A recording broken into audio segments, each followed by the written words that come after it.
Hi everyone, good morning. मैं पंकज मौर्य, आप सबका स्वागत है हमारे यूट्यूब चैनल में। आज से सुपर फास्ट रिवीजन की सीरीज शुरू हो गई है। यूपी पीजीटी के जितने भी राइटर हैं उन सभी राइटर का 1 बाय 1 सुपर फास्ट रिवीजन आपको प्रोवाइड करवाया जाएगा, जिसमें आज हम लोग देखेंगे मुल्क राज आनंद। मुल्क राज आनंद के सुपर फास्ट रिवीजन में आपको वन लाइनर मिलेंगे प्लस एमसीक्यूज भी प्रोवाइड करवाए जाएंगे। चलिए शुरू करते हैं आज का सेशन। Let's start.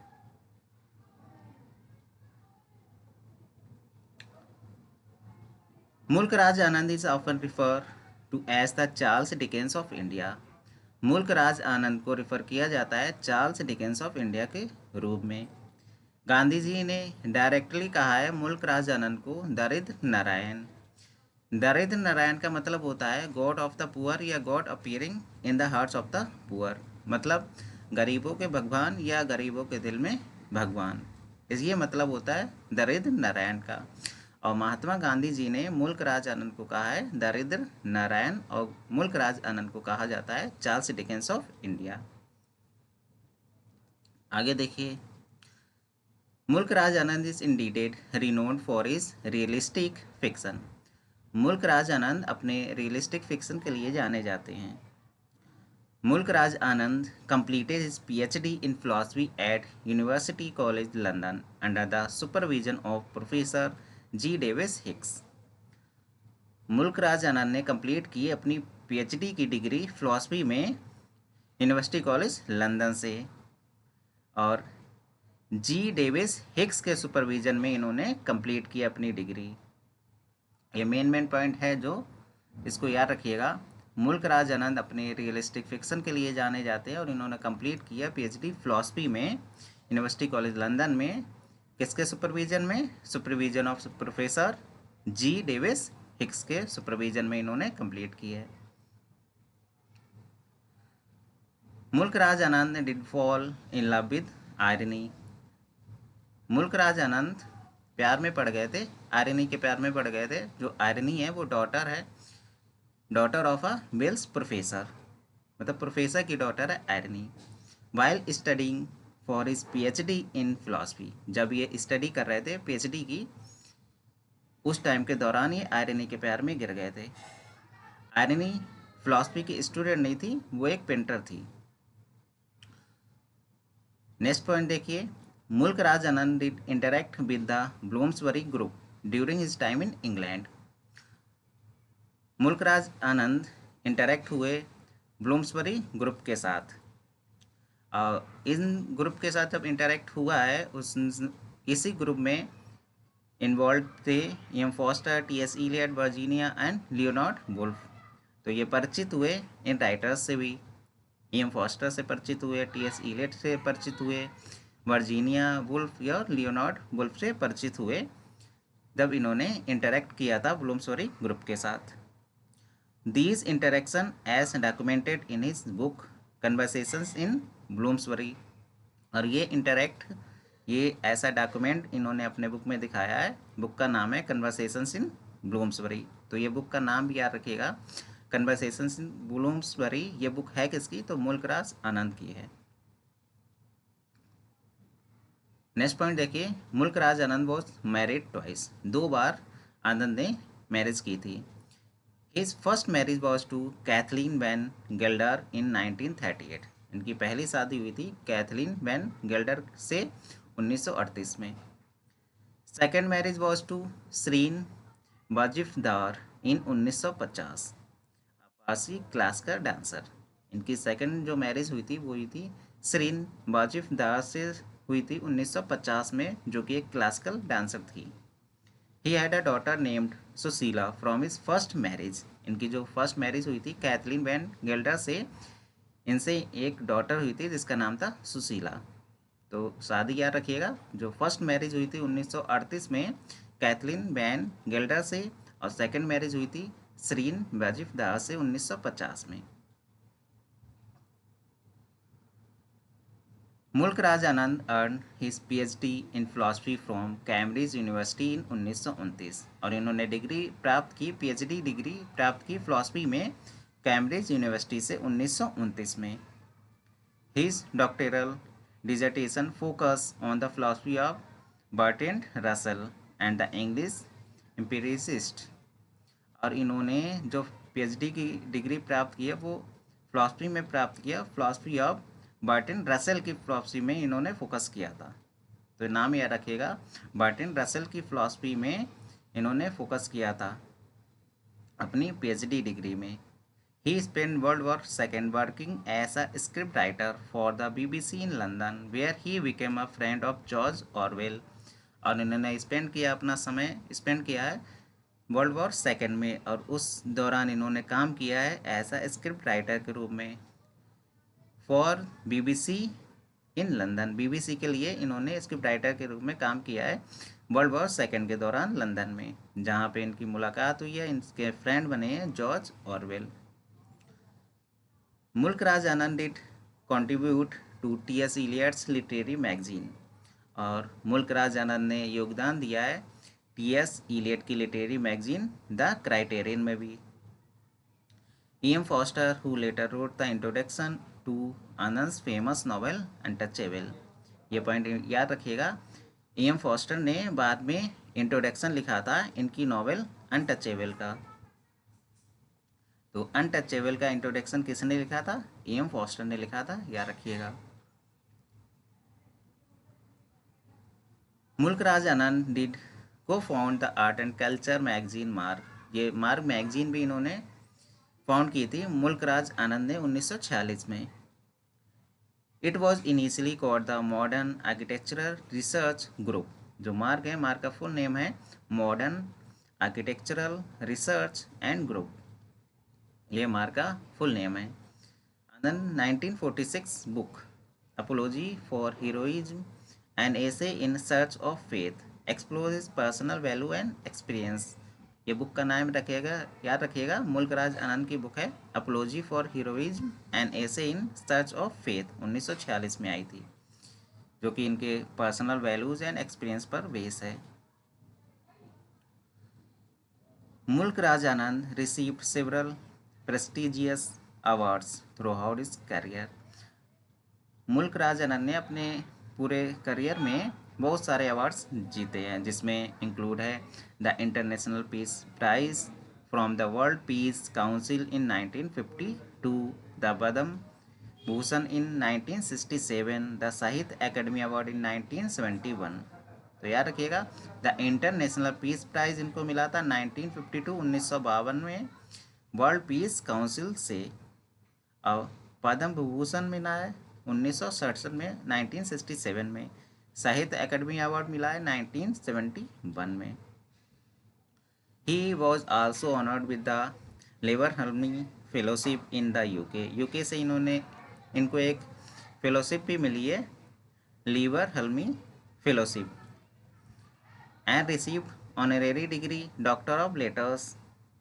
तो इन्होंने डॉक्टर ऑफ लेटर्स की डिग्री प्राप्त की है Delhi University and Banaras Hindu University से। तो ये एक फेलोशिप मिली है यूके की तरफ से, लेबर हल्मी फेलोशिप, और एक डॉक्टर ऑफ लेटर्स डिग्री मिली है दिल्ली यूनिवर्सिटी और बनारस हिंदू यूनिवर्सिटी से, ये याद रखिएगा। और 3 अवार्ड मिले हैं। इंटरनेशनल पीस प्राइज मिला था 1952 में, पद्म भूषण मिला है 1967 में, और साहित्य अकेडमी अवार्ड मिला है 1971 1971 में। साहित्य अकेडमी अवार्ड 1971 में मिला था मॉर्निंग फेस के लिए। 1968 में इन्होंने नॉवेल लिखा था मॉर्निंग फेस, इसी नॉवेल के लिए इनको मिला है साहित्य अकेडमी अवार्ड। मुल्क Raj Anand did go to Ireland. ये आयरलैंड भी गए हैं 1927 में, इन्होंने आयरलैंड में अपना समय बिताया, जहाँ इनकी मुलाकात भी हुई है कई राइटर्स से, जैसे जेम्स जॉयस या W.B. ईट्स। ये बहुत ज़्यादा इम्प्रेस्ड हो गए थे जेम्स जॉयस का वर्क है a portrait of the artist as a young man. इस वर्क से बहुत ज़्यादा इम्प्रेस हुए थे मुल्क राज आनंद। तो ये वर्क याद रखिएगा, जेम्स जॉयस का वर्क है a portrait of the artist as a young man. W.B. Yeats के वर्क के से भी बहुत ज़्यादा इम्प्रेस्ड रहे थे मुल्क राज आनंद, क्योंकि W.B. ईट्स भी एक आयरिश राइटर थे। He volunteered in the Spanish Civil War 1937। 1937 में स्पेनिश सिविल वॉर में भी ये इन्वॉल्व थे विद द इंटरनेशनल ब्रिगेड के साथ। Though his role was primary journalistic rather than military. लेकिन इस स्पेनिश सिविल वॉर में जो 1937 में हुआ था, इस सिविल वॉर में इन्वॉल्व थे, एक इनका जो रोल था वो प्राइमरी रोल था जर्नलिस्ट, ना कि military. He also participated in the second conference of the International Association of Writers for the Defense of Culture in London. Mulkraj Anand did indeed embark on a 7-part autobiographical novel project titled 7 Ages of Man. Mulk Raj Anand ने एक project पर काम किया है जिसका नाम रखा है 7 एजेस ऑफ मैन। इसके 7 पार्ट थे, इन्होंने 7 पार्ट में काम करना चाहा था, लेकिन ये 7 पार्ट कंप्लीट नहीं हो पाए थे। कंप्लीट हुए थे केवल 4 पार्ट्स, जो कि ऑटोबायोग्राफिकल नॉवल प्रोजेक्ट था। इस प्रोजेक्ट में इन्होंने 7 पार्ट रखे थे, लेकिन 7 पार्ट में ये 4 पार्ट्स ही कंप्लीट कर पाए थे। 4 पार्ट्स में जो फर्स्ट पार्ट है वो है 7 समर्स इन 1957। 1951 में आया था 7 समर्स, 1968 में आया था मॉर्निंग फेज और कन्फेशन ऑफ अ लवर 1976 में, और फाइनली द बबल 1984 में। तो याद रखिएगा 7 एजेस ऑफ मैन ये इनका ऑटोबायोग्राफिकल प्रोजेक्ट नॉवल है। प्रोजेक्ट नॉवल की एक सीरीज है जिसमें 7 पार्ट थे, लेकिन 7 पार्ट ये कंप्लीट नहीं कर पाए थे। कंप्लीट हुए थे केवल 4 पार्ट्स, जिसमें पहला पार्ट है 7 समर्स 1951 में आया, मॉर्निंग फेज 1968 में, कन्फेशन ऑफ अ लवर 1976 में, और फाइनली द बबल 1984 में। This series drew heavily from his own life experiences, particularly the early years of his protagonist Krishna चंद्र। और ये जो सीरीज है, इस सीरीज में उन्होंने खुद के जीवन का एक्सपीरियंसेस शेयर किया है, और इसमें प्रोटैगोनिस्ट दिखाया है कृष्ण चंद्र। कृष्ण चंद्र है, ये रिप्रेजेंट कर रहे हैं मुल्कराज आनंद को ही। The project was inspired by Shakespeare's 7 Ages of Man speech from As You Like It। और जो टाइटल है 7 Ages of Man, ये टाइटल लिया गया है शेक्सपियर के play As You Like It से। तो ये याद रखिएगा 4 पार्ट्स जो है ऑटोबायोग्राफिकल नॉवल प्रोजेक्ट का 7 एजेस ऑफ मैन का, ये सीक्वेंस में याद रखिएगा। पहला नॉवेल है 7 समर्स 1951 में आया था, morning face 1968, confession of a lover 1976 और द बबल 1984, जिसमें 4 पार्ट्स ये कंप्लीट कर पाए थे 7 एजेस ऑफ मैन के। Mulk Raj Anand, a prominent Indian English writer, refer to himself as a bogus professor. Mulk Raj Anand अपने आप को बोगस प्रोफेसर कहते थे। बोगस यानी फर्जी, fake professor. Mulk Raj Anand writing career begin in England with short review in T S. Eliot's magazine Criterion. Mulk Raj Anand ने अपना करियर की शुरुआत इंग्लैंड में की थी एक शॉर्ट रिव्यू के साथ टी.एस. इलियट की मैगजीन क्राइटेरियन से। His literary career was significantly impact by a family tragedy. और इनके जो लिटरेरी कैरियर है, इनके लिटरेरी कैरियर पर इनके फैमिली ट्रेजेडी का प्रभाव पड़ा है, जिसमें suicide of his aunt after being excommunicated for sharing a meal with a Muslim woman। इनकी आंटी ने सुसाइड कर लिया था।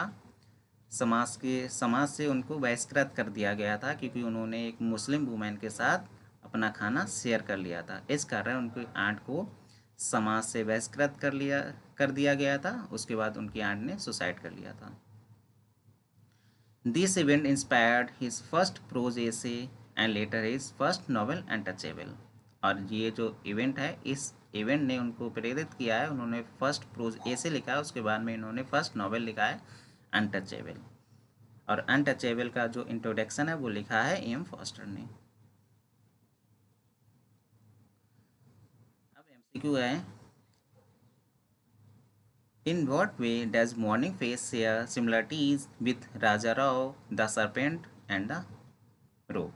किस तरह से मॉर्निंग फेस और द सर्पेंट ऑफ रोप में सिमिलरिटीज है।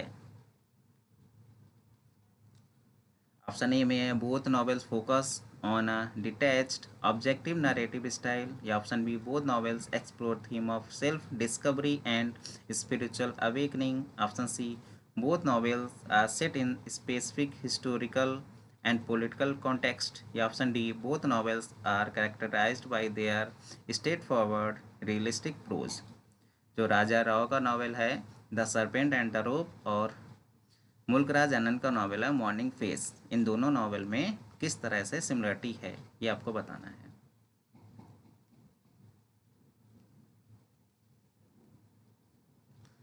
इसका करेक्ट आंसर बन जाएगा option B, both novels explore theme of self discovery and spiritual awakening. इस क्वेश्चन का जवाब दीजिए, what is the name of the protagonist in morning face. जो मॉर्निंग फेस नॉवेल है मुल्कराज आनंद का, इसके प्रोटैगोनिस्ट का नाम आपको बताना है।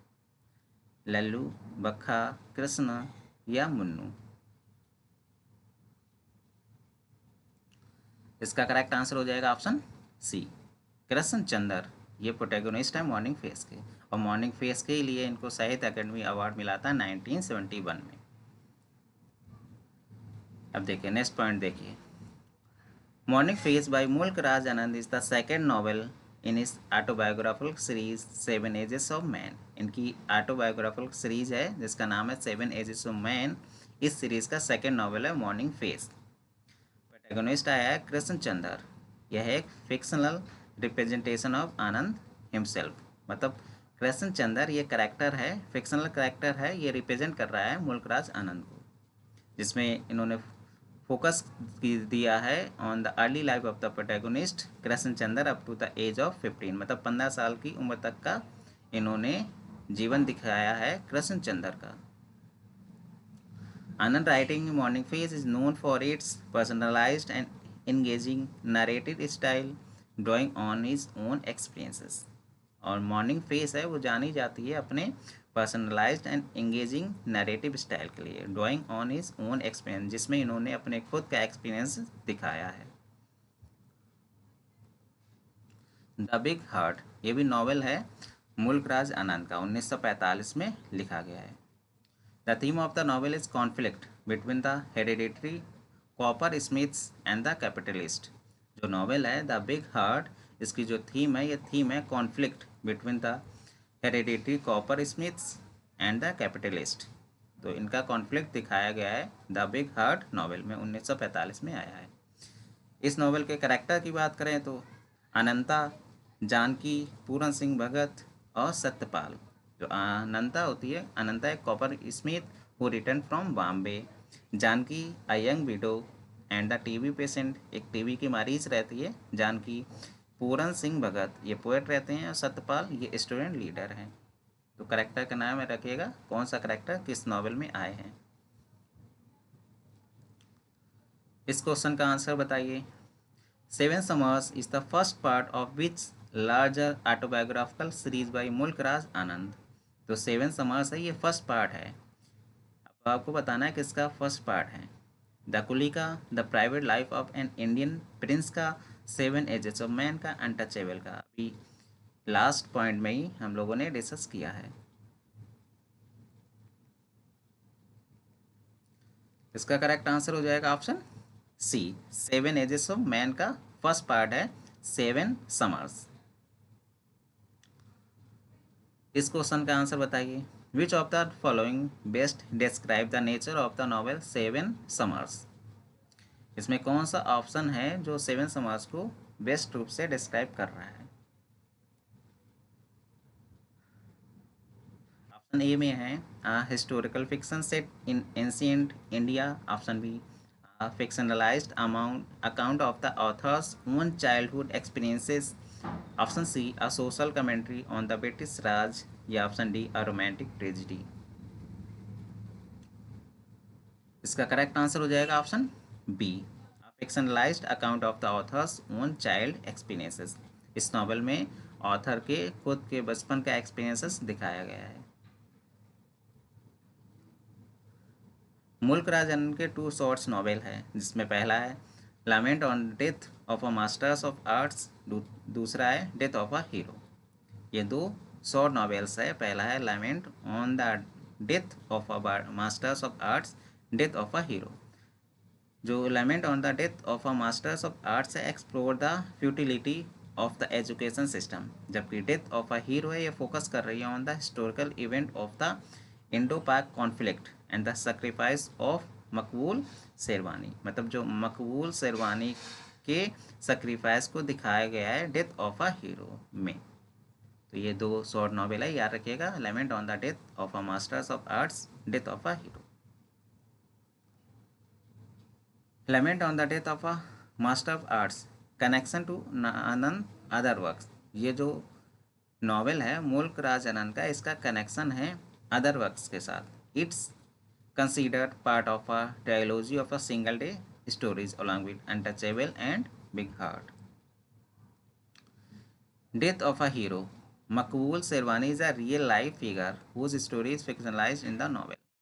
जो मकबूल शेरवानी है रियल लाइफ इनकी दिखाई गई है इसमें, और इसकी स्टोरी को फिक्शनलाइज किया गया है इस नॉवेल में।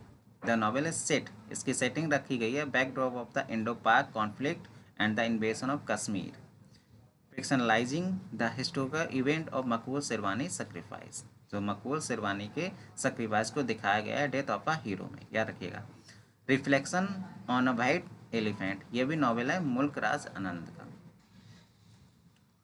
इस क्वेश्चन का जवाब दीजिए।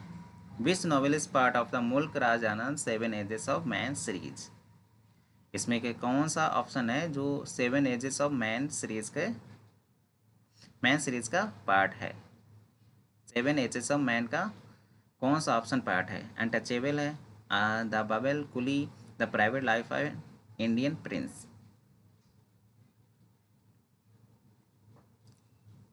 इसका करेक्ट आंसर हो जाएगा ऑप्शन बी, द बबल।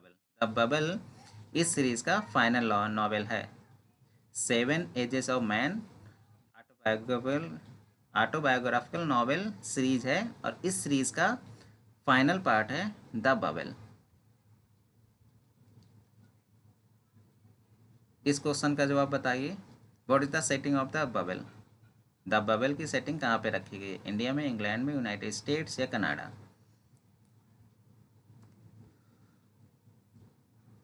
इसका करेक्ट आंसर हो जाएगा option B, England. The bubble जो नॉवेल है मुल्क राज आनंद का, इसकी सेटिंग रखी गई है इंग्लैंड में। नेक्स्ट पॉइंट देखिए। Seven little known words of the inner I is a work by Mulk Raj Anand published in 1978. It is a collection of essays exploring various aspects of art and culture. तो ये जानते रहिए कि ये work मुल्क राज आनंद का है। तो seven little known words of the inner eye ये वर्क है मुल्क राज आनंद का, पब्लिश हुआ है 1978 में। ऑफ पावर एंड पिटी, ये भी नावल है मुल्क राज आनंद का। होमेज टू कलमकरी, ये प्रोज ऐसे है मुल्क राज आनंद का, पब्लिश हुआ है इन द आर्ट मैगजीन मार्ग में इन सितंबर 1978 में। तो मार्ग मैगजीन में ये नावल, ये प्रोज ऐसे आया है 1978 में पब्लिश हुआ है। Seven little known words of the inner eye, of power and pity, homage to Kalamkari, ये वर्क है मुल्क राज आनंद के, इतना जानते रहिए। इस क्वेश्चन का आंसर बताइए। इन विच year did Mulk Raj Anand return to India after his studies abroad. Abroad में, फॉरेन में स्टडी कंप्लीट होने के बाद भारत किस ईयर आए थे मुल्क राज आनंद। 1935, 1945, 1955, 1965।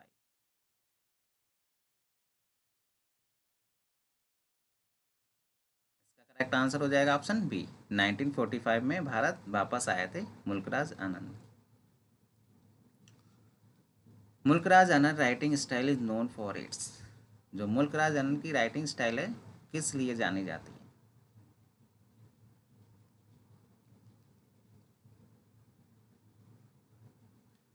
इसका करेक्ट आंसर हो जाएगा option B, stark realism and simple language के लिए जानी जाती है मुल्क राज आनंद की राइटिंग स्टाइल। नेक्स्ट पॉइंट देखिए। Mulk Raj Anand Persian painting is a work of art criticism focus on the aesthetics of Persian art particularly its painting traditions. तो ये पर्शियन पेंटिंग ये वर्क है मुल्क राज आनंद का। इट वॉज पब्लिश्ड इन 1930, 1930 में पब्लिश हुआ था favour and favour में के द्वारा, जो कि पार्ट था क्राइटेरियन मिसेलनी सीरीज का। चाचा नेहरू ये शॉर्ट स्टोरी कलेक्शन है मुल्कराज आनंद की। माया ऑफ मोहनजोदड़ो ये चिल्ड्रन बुक है मुल्कराज आनंद की, पब्लिश्ड हुई है 1968 में। Things have a way of working out ये कलेक्शन ऑफ शॉर्ट स्टोरी है मुल्कराज आनंद की। अदर स्टोरीज भी लिखी है शॉर्ट स्टोरीज, जिसमें द लॉस्ट चाइल्ड है, द बाबर स्टेट यूनियन और लाजवंती। द लॉस्ट चाइल्ड एक क्लासिक स्टोरी है about the child who gets separated from his parents at a fair. मेले में अपने पेरेंट्स से अलग हो जाता है एक बच्चा, उसी की स्टोरी दिखाई गई है द लॉस्ट चाइल्ड में। द बाबर स्टेट यूनियन ये भी एक शॉर्ट स्टोरी है about the struggle of a barber and his attempt to organise a union. Lajwanti ये भी शॉर्ट स्टोरी है, explore theme of love, sacrifice and social expectations. The prince of bananas short story है about the economic struggle of a poor family. Duty short story है about the complexities of duty and responsibilities. The tractor and the corn goddess short story that explore the impact of modernisation on traditional Indian society. तो ये short story जानते रहिए मुल्कराज आनंद की है। The brides book of beauty ये book है मुल्कराज आनंद की and Krishnan Houthi Singh की, पब्लिश्ड हुई है 1947 में। It's a collection of essay.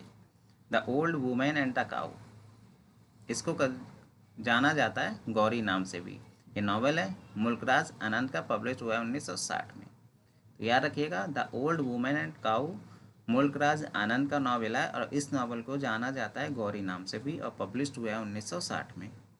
It tells the story of Gauri, a young woman in rural India who faced hardship and social pressure, ultimately leading to her rebellion against traditional norms. Answer दीजिए इस question का।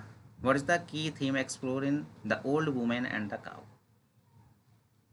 Theme क्या है novel the old women and cow की? इसका correct answer हो जाएगा option C, the social injustice face by women. ये थीम है the old women and the cow की। In the story the old women and cow, the cow undergoes a transform into goddess, lioness, tigress या buffalo. इसका correct answer हो जाएगा option C, tigress. Key characters in Mulk Raj Anand the old women and the cow, जो novel है the old women and cow, इसमें जो main character है गौरी, जो कि प्रोटैगनिस्ट रहती हैं। पंछी इनका हस्बैंड का नाम है। Gauri is a gentle traditional women who undergoes a transformation throughout the story, well Panchi influence by his aunt Kesaro. Colonel Mahendra a city doctor, तो डॉक्टर का नाम याद रखिएगा कर्नल महेंद्रा किस नॉवेल में है the old women and the cow में आए हैं। The barber state union and other stories Mulk Raj Anand की पब्लिश्ड हुई है 1953 में। कुली, कुली नॉवेल है मुल्कराज आनंद का, फर्स्ट पब्लिश्ड हुआ है 1936 में। सेकेंड बुक है और लिखी गई है मुल्कराज आनंद के द्वारा। The book is highly critical of British rule in India and India's caste system, और इस बुक को क्रिटिसाइज किया है ब्रिटिश रूल इंडिया में एंड इंडियाज के कास्ट सिस्टम को। ब्रिटिश रूल को क्रिटिसाइज किया है और इंडिया के कास्ट सिस्टम को क्रिटिसाइज किया है कुली में। कुली के की करेक्टर देखिए, Munoo young orphan hill boy होता है, Ratan fellow worker, Prabha Dayal and his wife who provide Munoo with temporary shelter, kindness in Daulatpur. तो ये करेक्टर रखेगा Munoo, Ratan, Prabha Dayal. Ganpat is also significant figure. He is Prabha's business partner, मेरा प्रभा दयाल के बिजनेस पार्टनर का नाम होता है गणपत। मे मेन वेरिंग एक वेल्थी वुमेन होती है who takes Munnu in after an in accident also play a crucial role in the later part of the novel. तो ये करेक्टर है, याद रखिएगा, मे Mainwaring, Ganpat, Prabha Dayal, Ratan, Munnu.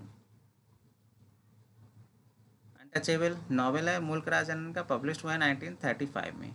The book was inspired by Ant's experience of the being ostracized for sharing a meal with a Muslim woman. It depicts a day in the life of Bakka, a young sweeper who is untouchable due to his work of cleaning latrines. The book was first published 1935. Later editions carried a foreword written by E.M. Foster. Untouchable है इनका, इस novel का जो introduction है, forward है, वो लिखा गया था E.M. फॉस्टर के द्वारा. इसकी सेटिंग रखी गई है in the north Indian cantonment town Bulandshahr. की करेक्टर देखिए अनटचेबल के. बखा प्रोटैगनिस्ट रहती है, इनकी फैमिली है इंक्लूडिंग फादर का नाम है लखा और सिस्टर का नाम है Sohini. Charat Singh kind British officer रहते हैं. पंडित कालीनाथ रहते हैं जो कि लीचरस प्रीस्ट रहते हैं. The novel also features Bakha friends Chhota Ram Charan Mahatma Gandhi who play a significant role in the climax.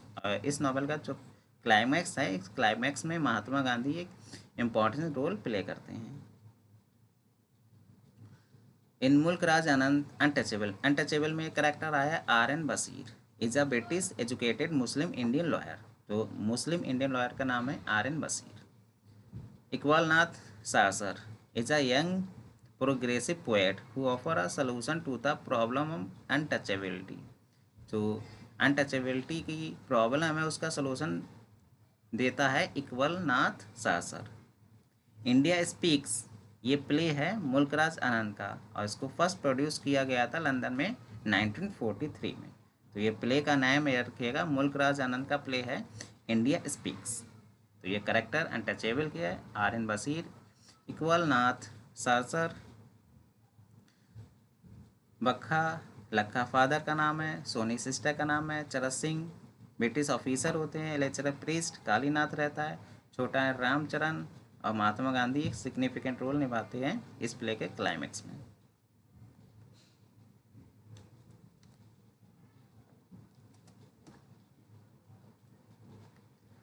आज के लिए बस इतना ही. सेशन अगर पसंद आया तो चैनल को ज़्यादा से ज़्यादा शेयर करिए, लाइक करिए एंड सब्सक्राइब करिए. Thank you so much.